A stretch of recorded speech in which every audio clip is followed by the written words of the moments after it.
오늘은 여러분들과 함께 성전 바깥마당은 측량하지 마라 라는 말씀을 가지고 함께 하나님의 말씀의 은혜를 나누기를 원합니다.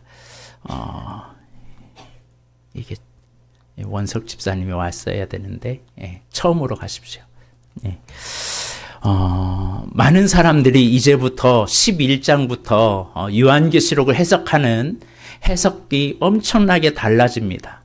10장까지는 거의 대부분 비슷하게 가는데 11장부터 이단들의 그 모든 것들이 다 나와요.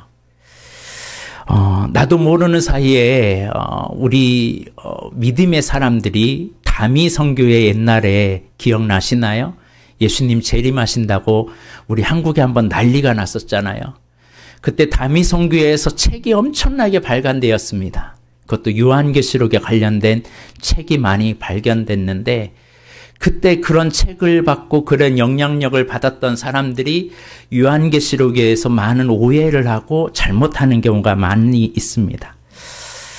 저는 어렸을 때 이 집회나 강해를 받을 때 이런 교육을 받았어요. 뭐냐면 7년 대환란이 오게 될 것이다. 전 3년 반이 있고 후 3년 반이 있다. 후 3년 반에는 큰 환란이 일어난다. 그래서 7년 대환란이 오기 전에 우리는 꼭 휴거되어야 된다. 여기에서 이렇게 들었던 사람 손 들어보세요. 여기는 없나 보네. 나만 그랬나? 옛날에는 이런 것들이 많았어요. 모든 부흥사들이 다 이런 것을 얘기했어요. 그런데 이게 이단 사상인지도 모르고 이게 잘못된 것인지도 모르고 요한계시록을 그대로 정석으로 받아들였습니다. 왜냐하면 알려주는 사람이 없고 요한계시록을 읽지만 이게 지금 어디쯤인지 어느 곳인지 이게 뭘 말하는지 전혀 알려주는 사람이 없으니까 그냥 남이 그렇다고 하니까 도표를 다 그리면서 이 구절을 막 설명하고 그러니까 맞아 그렇지 그러고서 그를 그대로 받았어요.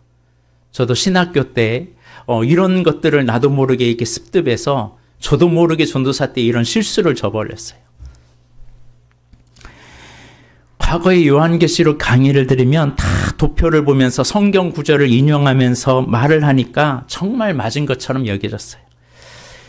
그래서 옛날에는 우리 한국교회 요한계시록 강해가 어떤 강해가 많았냐면 세대주의적 해석의 종말론을 많은 사람이 믿었습니다. 그러나 성경을 읽으면 읽을수록 이건 아닌데 성경에 없는 내용을 지금 하고 있다는 것을 깨달았어요. 세대주의적 해석이 얼마나 위험한 해석이고 이것을 통해서 이단들이 얼마나 자기 교리를 넣고 자기 사상을 넣는지 그때서야 제가 깨달았어요. 그 대표적으로 이제부터 나오는 11장, 12장, 13장에 나오는 것들이에요. 오늘 본문 11장 1절과 2절에 담긴 내용을 보면 이것을 가지고 이단들 그리고 선교단체들이 이걸 가지고 많이 인용을 합니다. 오늘 본문에 보면 성전을 측량하라. 성전 밖은 측량하지 마라. 이 말이 나올 때 이단들과 세대주의자들은 이렇게 얘기합니다. 전 3년 반 적그리스도가 등장했을 때 이스라엘과 평화조약을 맺었는데 이 성전을 이때 재건할 시기라는 거야. 그리고 성전 측량을 하라는 메시지가 바로 이 재건된 성전을 측량하라는 말이라 이렇게 해석을 해요. 근데 이거는 이 이론은 굉장히 잘못된 이론입니다. 그래서 적그리스도가 출현하면 이 예루살렘 성전이 들어올 것이고 그 성전 안에 무너진 그 성전 안에 멸망에 가증한 것들이 세워진다. 그래서 시오니즘과 예루살렘을 막 회복해야 한다는 사람들이 이것을 많이 강조를 해요. 여러분, 최초의 성전은 어떤 성전이죠? 솔로몬 성전이에요. 솔로몬 성전은 바벨론의 침공에 인해서 무너집니다. 그 이후로 포로로 돌아와서 수르밥의 성전을 회복합니다. 근데 수르밥의 성전도 어느 순간에 페르시아, 메데, 바사, 헬라, 로마 전쟁을 통해서 그 성전도 무너져요. 그래서 헤롯 성전이 세워집니다. 그런데 이 헤롯 성전이 언제 완전히 없어지냐면 AD 70년경에 로마의 티토 장군에 의해서 없어져요. 이 성전이 다 무너집니다. 어디만 남냐면 예루살렘 서쪽, 즉 지금 유대인들이 통곡의 벽이라는 곳만 남겨놓고 다 무너져요. 그런데 이 성전 자리에 이슬람 사원, 돔 사원이 자리를 잡고 있어서 성전 석전 벽만 유대인들이 거기 가서 이제 기도하고 이제 율법을 통독하고 그 통독의 벽만 지금 남아 있어요. 즉 예루살렘 성전이 무너진 때가 AD 70년, 그리고 사도 요한이 이 요한계시록을 받을 때 계시를 받을 때가 AD 95년이에요. 그러면 95년에는 성전이 이미 허물어졌어요. 성전이 세워진 거예요? 허물어진 시기란 말이에요. 이미 성전이 없는 시기예요. 그런데 세대주의자들은 오늘 이 본문을 가지고 재건될 성전을 측량하라는 말이라고 말씀을 합니다. 다시 성전을 재건할 필요가 있을까요? 없을까요? 성전이 왜 있어야 돼? 옛날에는 뭐 했기 때문에? 제사 드리고 짐승의 피를 드리고 그래서 했어요. 그러나 세대주의자들은 적그리스도가 짐승의 피를 가지고 성전에서 제사를 드리게 된 때가 바로 종말이다라고 하면서 마태복음 24장 32절 말씀을 인용을 해요. 그 말씀이 이거거든요. 무화과 나무의 비유를 배우라. 그 가지가 연하여지고 잎사귀가 내면 여름이 가까운 줄을 아나니. 이 말씀은 어느 때, 어느 시대를 보면 하나님의 때를 분별하라는 그 말씀인데 이 때가 언제냐라고 하면서 자기들의 교리를 넣거든요. 이슬람의 돈 사원이 무너지고 이스라엘이 회복되어 성전이 재건하는 때가 다가오면 마지막 때임을 알아라. 세대주의자들이 이렇게 말하고 시오니즘들이 이렇게 말해요. 그리고 마태복음 24장 15절 말씀에 그러므로 너희가 선지자 다니엘이 말한 바 멸망에 가증한 것이 거룩한 곳에 선 것을 보거든 있는 자는 깨달을진저. 이걸 가지고 인용을 합니다. 이 성전이 재건이 되어가지고 거룩한 성전의 적그리스도인들이 가증한 짐승의 피를 가지고 들어간 것을 보거든 그때가 멸망의 가증한 때다라고 하면서 시오니즘과 이 예루살렘 중심으로 나아가는 것들을 계속 강조해서 세대주의를 강조해요. 근데 이 한 구절만 보면 진짜 같거든요. 저도 옛날에 그랬어요. 맞아. 멸망에 가증한 것이 올 그날이. 근데 이 15절 다음에 뭐라고 되어 있는지 넘겨보세요. 15절 다음에 16절에서 20절 사이에 주님이 무슨 말씀을 하는지를 알아야 돼요. 뭐라고 되어 있어요? 한번 다 같이 읽어봅니다. 시작.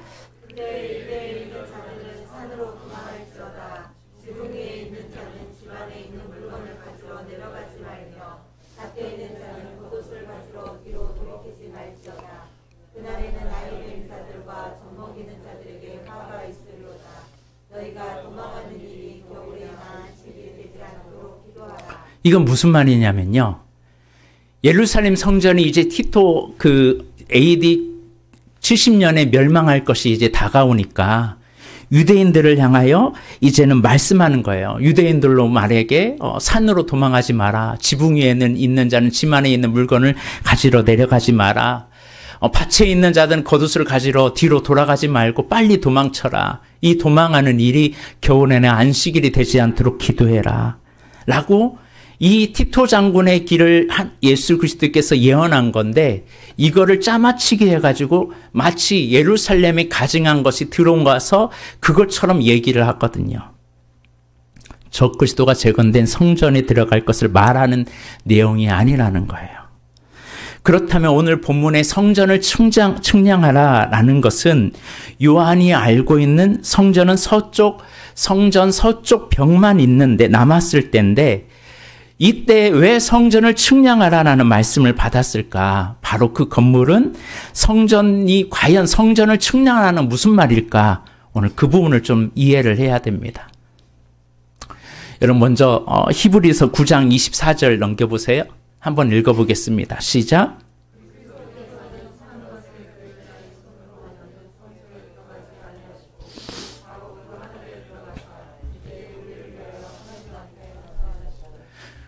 구약에는 성전이 있었어요.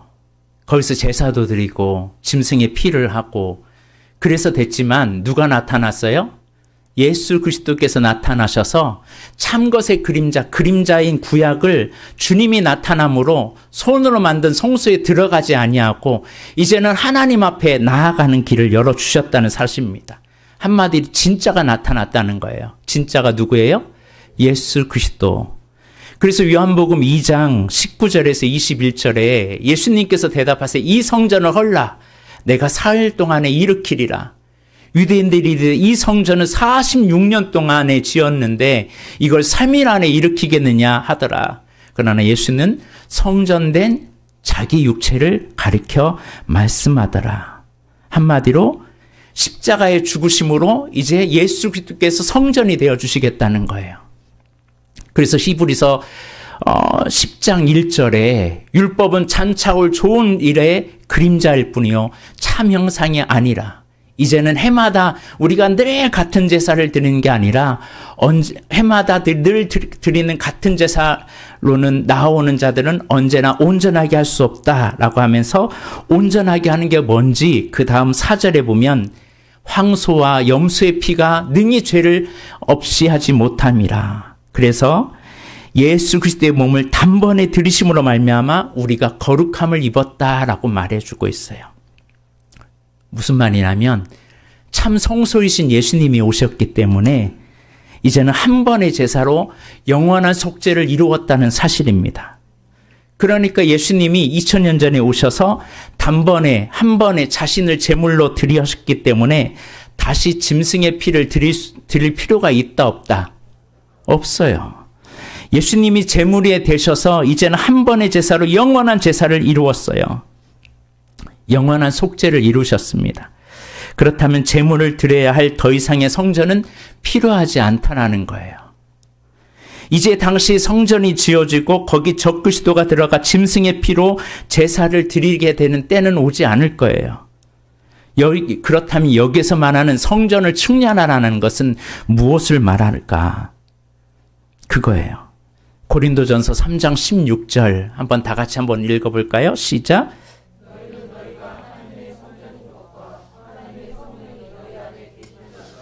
우리가 성전이에요. 우리가 성전. 고린도전서 12장 13절에는 뭐라고 되어 있어요?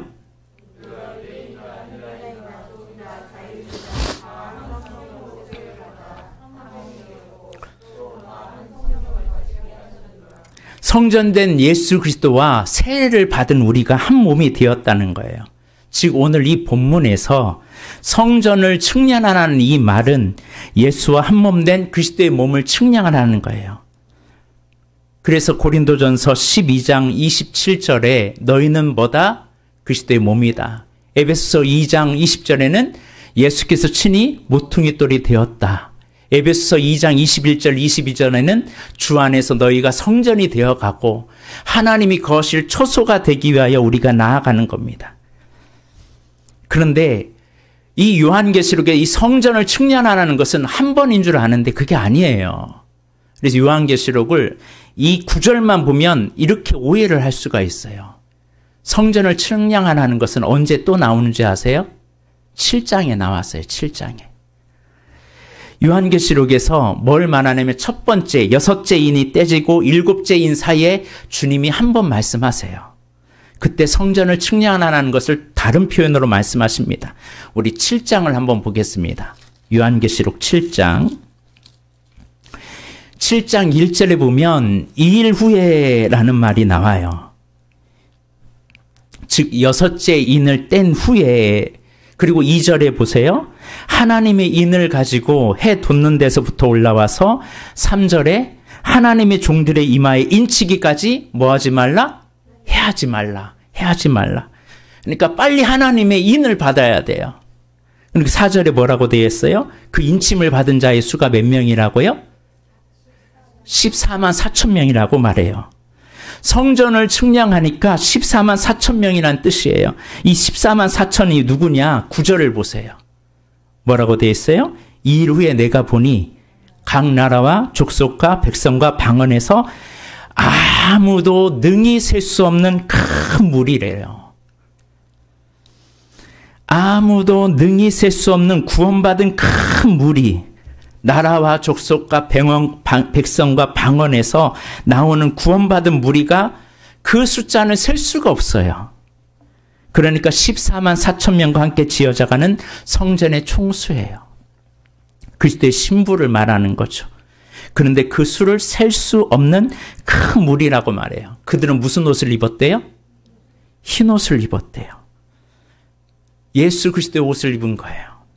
그리고 손에 종려가지를 들고 10절에 보니까 구원하심이 보좌에 앉으신 우리 하나님과 어린 양께 있도다. 막 찬양하는 소리가 들려요. 언제 그랬다고요? 6째 인이 떼지고 7째 인 사이에 이 일이 성전으로 된 하나님을 백성을 하나님 믿는 수많은 믿음의 사람, 셀 수 없는 큰 무리들이 나타나서 주님을 찬양해요. 언제? 6째 인이 떼지고 7째 인이 되기 전에, 이때 한번 이 숫자가 나와요. 그래서 11절에 보니까 모든 천사와 보좌와 장로들과 생물의 주위에 서 있다가 보좌 앞에 엎드려 얼굴에 대고 하나님을 경배하여 이르되 측량된 성전된 14만 4천 그리스도의 신부의 총수가 모여서 찬양을 부릅니다. 아멘. 찬송과 영광과 지혜와 감사와 존귀와 권능과 힘이 누구에게 있도다? 우리 하나님께 있도다. 즉 6째 인과 7째 인 사이에 측량된 성전을 보여주고 있어요. 그래요? 안 그래요? 근데 오늘 요한계시록 11장은 또 무슨 얘기냐면 우리가 지금 계속 말했지만 나팔 재앙을 다루고 있었어요. 시기가 언제냐면 6번째 나팔이 불려지고 7번째 나팔이 불려지기 전에 그 사이에 동일하게 또 성전을 측량하라 라고 말하고 있다는 사실이에요. 그리고 성전 밖은 측량하라, 측량하지 마라, 측량하지 마라. 측량의 한계는 성전 아니냐, 성전 밖이냐는 거예요. 이것이 무엇을 말하는 걸까요? 왜 측량하라고 하실까요? 성전 안에 있는 사람들은 너희는 내 거야. 내가 책임질 거야. 내가 보호할 거야. 성전 안에 있고 주님 안에 있는 사람은 주님이 책임져 주겠다는 거예요. 그러나 성전 밖에 있는 사람들을 버려진 사람들이라는 거예요. 그러니까 1절을 다시 11장 1절을 다시 한번 보겠어요. 그 중간에 보면 하나님의 성전과 제단과 그 안에서 경배하는 자들을 측량하라 라고 말씀하고 있죠. 성전 밖에 있지 말고 너희는 성전 안에 있어야 돼. 성전 밖에 있는 사람이 되면 안 된다라고 말씀하고 있습니다. 성전 뜰만 왔다 갔다 하는 사람 되지 말아라 그 말이에요. 이것을 이사야 1장 10절과 10절에서 13절 말씀해 보면 주님의 마음이 드러나요. 뭐라고 되어 있어요? 너희 소돔의 관원들아 여호와의 말씀을 들을지어다. 너희 고모라의 백성아 우리 하나님의 법에 귀를 기울일지어다. 이거는 믿지 않는 사람을 얘기하는 거 아니에요. 하나님을 믿는 하나님의 백성들을 향하여 얘기하는 거예요. 뭐라고 하냐면 여호와께서 말씀하시되 너희의 무수한 재물이 내게 무엇이 유익하냐. 나는 순양의 번제와 살찜 짐승의 기름에 배불렀고 나는 숫송아지와 어린 양이나 순염소의 피를 기뻐하지 아니하노라. 너희가 내 앞에 보이려 오니 이것을 누가 너에게 요구하였느냐. 내 마당만 밟을 뿐이니라. 헛된 재물 다시 가져오지 마라. 분향은 내가 가증히 여기는 바여 월삭과 안식일과 대회로 모이는 것도 그러하니 성회와 아울러 악을 행하는 것을 내가 견디지 못하니라. 아니 예배를 드리는데 하나님이 견디지 못하겠다는 거예요. 하나님을 높이는데 하나님이 너무 실증이 난다는 거예요. 한마디로 이때 당시의 사람들이 하나님을 예배한다고 하면서도 행위는 있는데 예배에 대한 행위는 있는데 진짜 하나님을 향한 마음이 없는 거예요. 제사는 드렸어요. 그런데 무늬만 가지고 있는 거예요. 무늬만. 이런 사람들을 성전 마당만 밟고 가는 사람이라고 그래요. 여러분 잘 들으셔야 돼요. 신앙생활을 할 때 성전 마당만 밟고 다닐 수 있어요.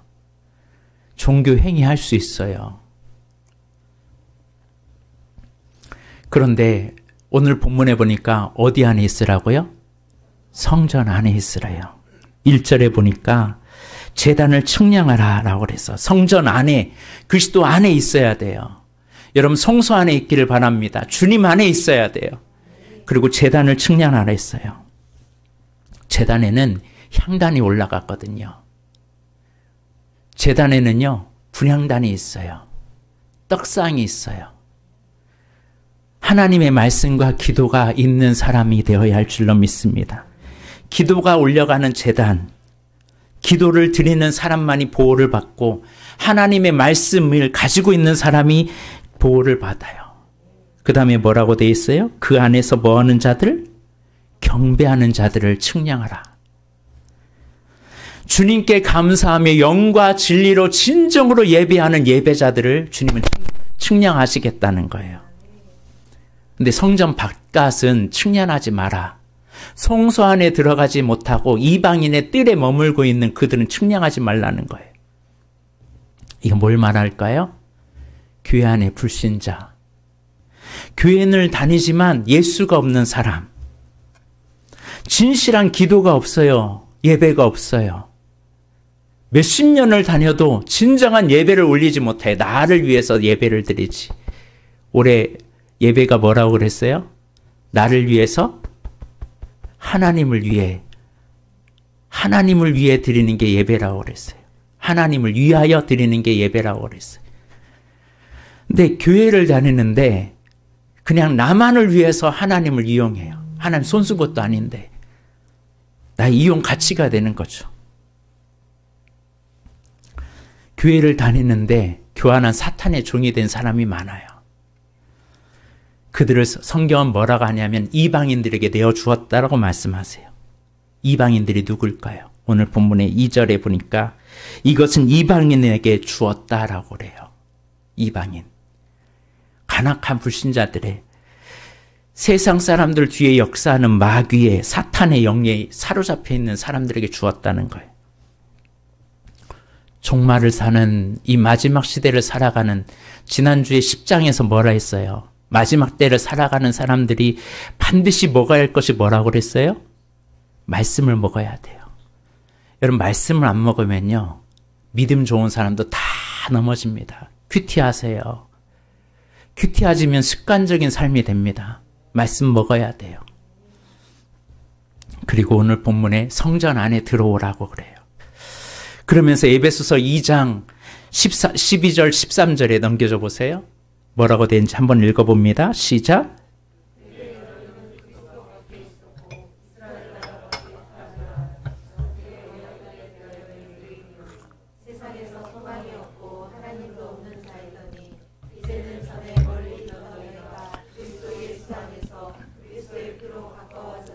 예전에는 어떤 사람이었다고요? 너희는 그리스도 밖에 있었던 사람이라는 거예요.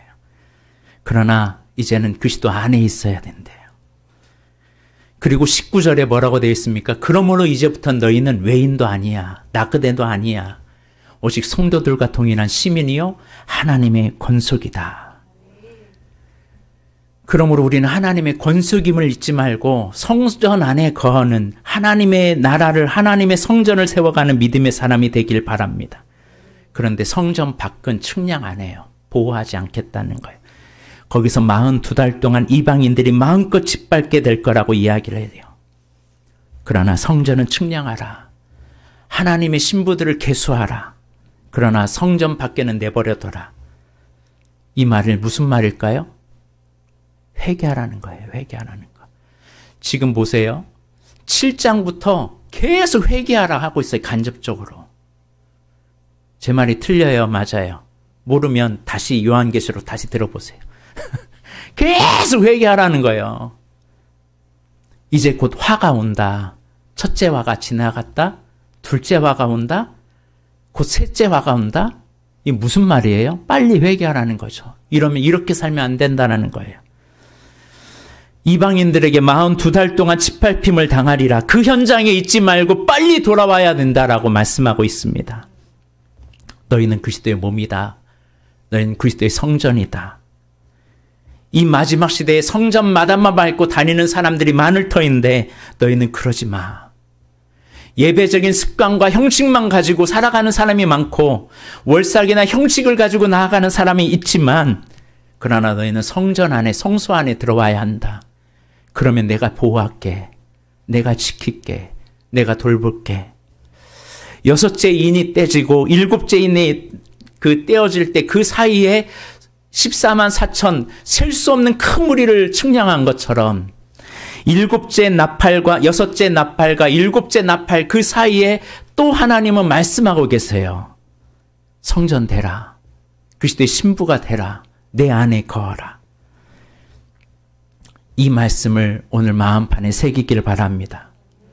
주님이 우리에게 말씀하고 계세요. 더 이상 성전 밖에 있지 말고 어디 안에 들어오라? 하나님의 성전에, 제단에, 그 안에서 경배하는 자들이 되길 주의 이름으로 축복합니다. 근데요, 가면 갈수록 사람들이 하나님의 성전 되기를 거부해요. 내 안에 거룩한 성령의 전인 줄을 알지 못해요.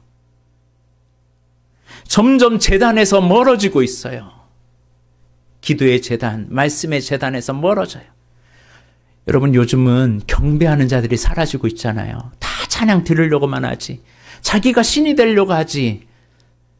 저는 여러분이 찬양을 듣는 자가 되지 말고 부르는 자가 되시길 바랍니다. 경배하는 자들이 되길 주의 이름으로 축복합니다. 찬양은 나를 위해서 부르는 게 아니에요. 하나님을 높이는 겁니다.